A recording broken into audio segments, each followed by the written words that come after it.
आपके मन के संतुलन को टिका के रखना है, दोनों की आवश्यकता है। नहीं कहना भी आना चाहिए और नहीं सुनना भी आना चाहिए,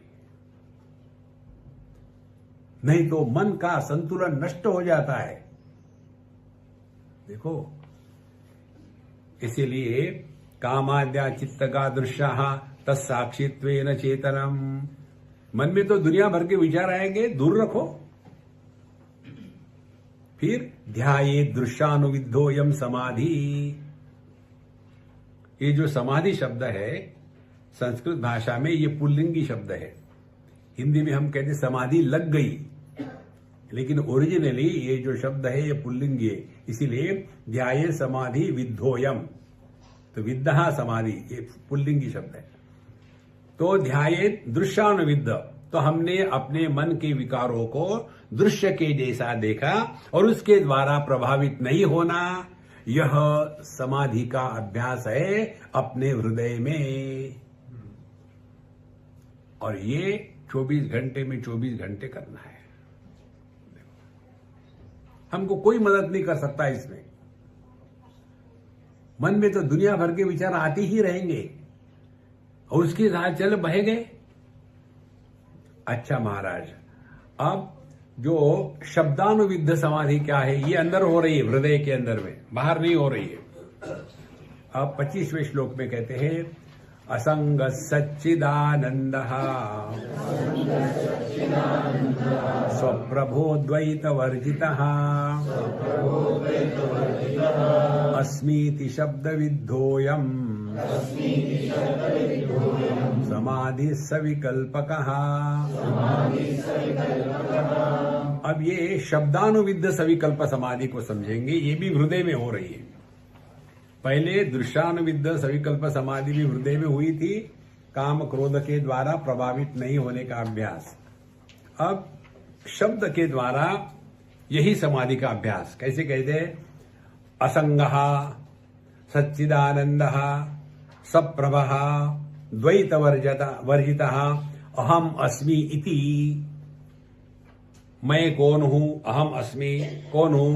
असंगः, मेरा किसी के साथ कोई लेना देना नहीं है। अपने आप को 10 बार बताओ। शत्रु मित्रे पुत्रे बंधो मां कुरु यत्नम विग्रह संधौ।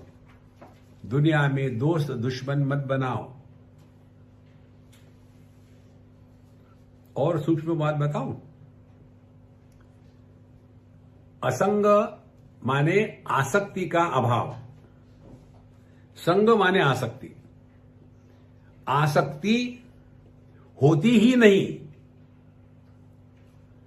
आसक्ति यह भ्रांति है।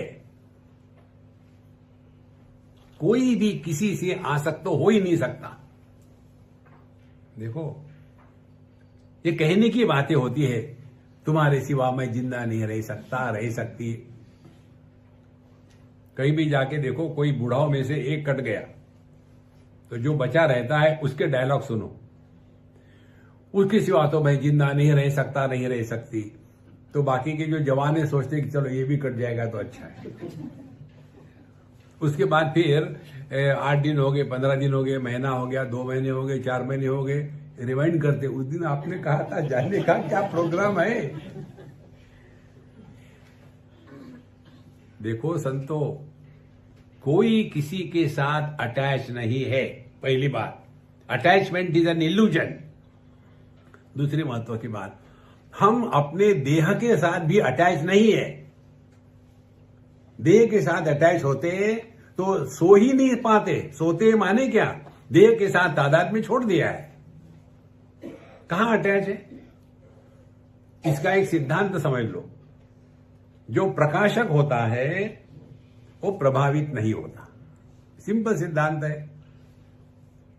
दृष्टि सभी रूप रंग को प्रकाशित करती है, किसी भी रूप रंग के साथ यह अटैच नहीं है। कान सभी शब्दों को ग्रहण करते हैं, किसी शब्द विशेष में फंसते नहीं। देखो, मन सभी विचारों को आधार देता है। अच्छे विचार, बुरे विचार, किसी विचार में फंसता नहीं।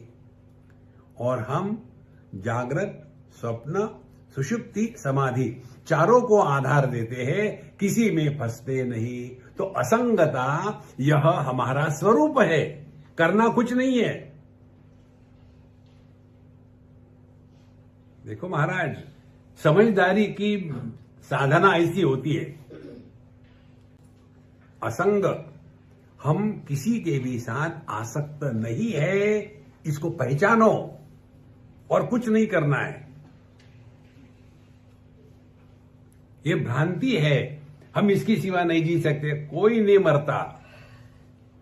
जब हम अपने देह के साथ तादाद में नहीं करते 24 घंटे, तो दुनिया से क्या लेना देना है। असंगः अहम अस्मि इति, अपने इस असंग स्वरूप को पहचाने। आगे कहते सच्चिदानंद अस्मि इति, मैं सच्चिदानंद हूं। सत माने जिसका कभी अभाव नहीं होता, चित माने ज्ञान स्वरूप। ध्यान से सुनना, सत और चित, इनका जब भेद बना रहता है तब संसार है। सत और चित जब एक हो जाते हैं तब वह ब्रह्मानंद है। रोज के उदाहरण से देखो, सामने खाना रखा है बढ़िया बढ़िया, और ये 15 वादे पूरा ही नहीं होता। सर्वस्य चाहम हृदि सन्निविष्टा मत्त स्मृति उद्यानम। तो वो जो खाना है वो प्लेट में है, वो है सत, अस्तित्व रूप से। चित कहां है? अपनी रचना में। जब तक के ये सत और चित अलग है तब तक परेशानी है। देखो, और जैसे हो जाता है ब्रह्मार्पणम ब्रह्म हवि ब्रह्माग्नो ब्रह्मणाहुतम, उसके पश्चात फिर सत और चित इनका एकीकरण हो गया, तो वहां ब्रह्मानंदम परम सुखदम। तो सच्चिदानंद अहम अस्मि, इसका अभ्यास क्या करे? मौज में रहो, बी हैप्पी। मौज करो नहीं कहा हमने, बी हैप्पी। करना कुछ नहीं है। मौज करोगे तो गुलाम बन जाओगे, मौज में रहोगे तो मौज में रहोगे, गुलाम नहीं बनोगे।